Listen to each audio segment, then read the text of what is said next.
Okay, today we're going to take a look at Scott. I did a video analysis on him a year ago, so we're taking another look at him this year. He's just recently thrown 104 feet, second year throwing. Okay, let's take a look at this video on the left here.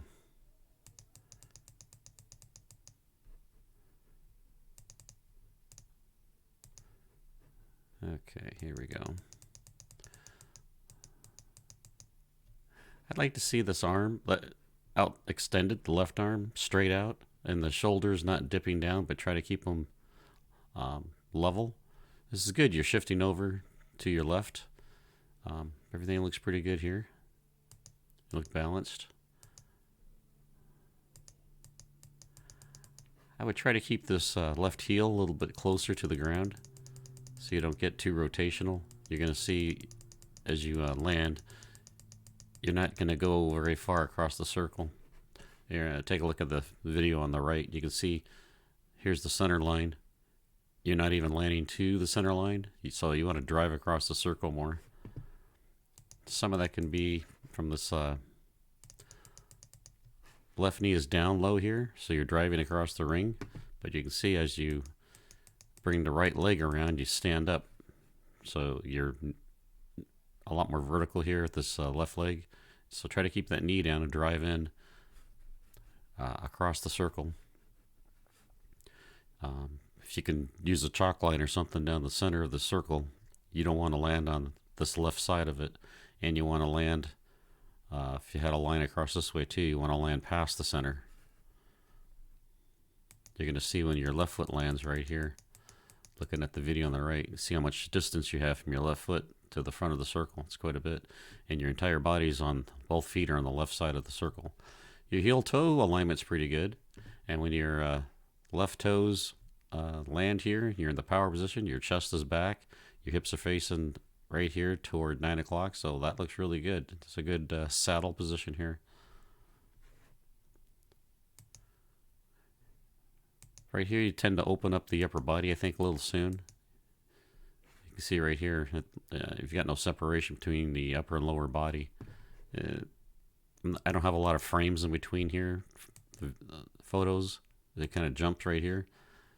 But you want to lead with that lower body and keep the upper body back. You want to drive at that hip. So you don't want to pull the discus around. You want that lower body to drive around and pull the discus from behind you. That'll keep your upper body back more. But the position doesn't look too bad here. You look like you might be a little vertical, but let's keep going here. Okay, so you're going to notice your eyes are looking out toward the throwing direction here, and you're going to see as you release it, your eyes don't change. You're still looking. The discus is way out of your hand at this point. So keep turning your head. And right here, I would keep your arm straight with the discus. So you're going from down here low, release it here, and then have the arm continue around high, because you tend to bend at the elbow right here. See that? So try to turn the arms, the right arm with the shoulders around. That'll keep you from shortening that arm. Because you can see what happens here in the left video. Okay, here's the discus. Another thing you can see here, you're leaning way too far to the left here on this left video. So try to keep yourself vertical or just slightly to the right. But as soon as the discus is in the air, it's released here. You can see how much the right edge is dipped downward. It's quite a bit. And then in the next frame, it's dipped at the left side down. So I don't think you have much spin on it. And here you can see the top of the discus. When you release it, you only want to see just that thin edge as it's going off into the horizon. So you've got a lot of wobble. There, you see the right edge is down again now. So you want to try to spin that discus fast. And I think the short arm is where you're bending the arm is causing that wobble in flight, because everything else looks pretty good. So you can see from this video on the left here. So keep the arm with the shoulder right here. And then keep turning the shoulders and keep turning the head. Don't watch the discus, and yeah, just a little bit longer. Get the arm up a little bit high as you release it upward. But you can work on that. The other thing is probably the lean to the left is probably causing some of that wobble too. And you can see here in this on the left video here.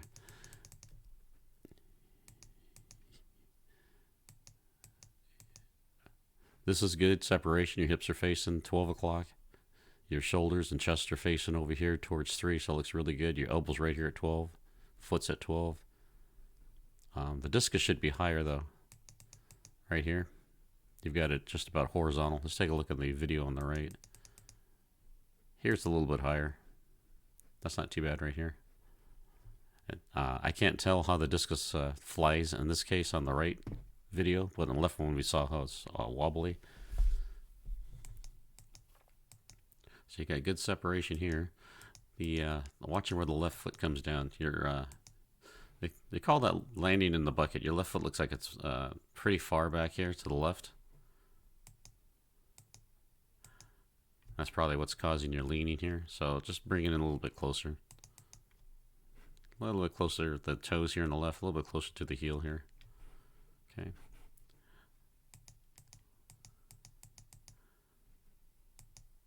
Trying to see if your head's peeking around a little bit around the corner there into the. So I think those are the main things.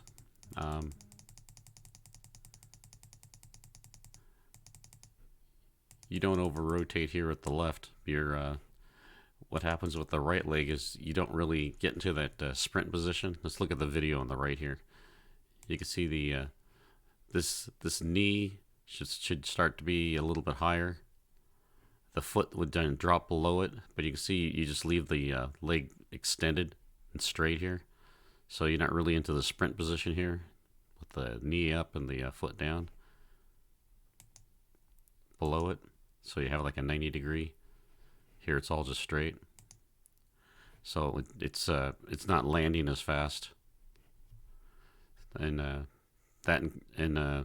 with the addition of your left foot extending upward, you're just kind of jumping into a rotation right here and having that high left heel too.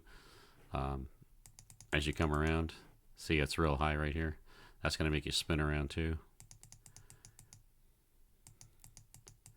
Okay, so if anything, try to put maybe a chalk mark right in the very center of the circle and try to aim for that, or better yet, just a little bit past it with your right foot, and try to get in that sprint position with that right leg, where you've got the knee coming up a little bit, and then have the foot dangle below about 90 degrees, so you're actually sprinting.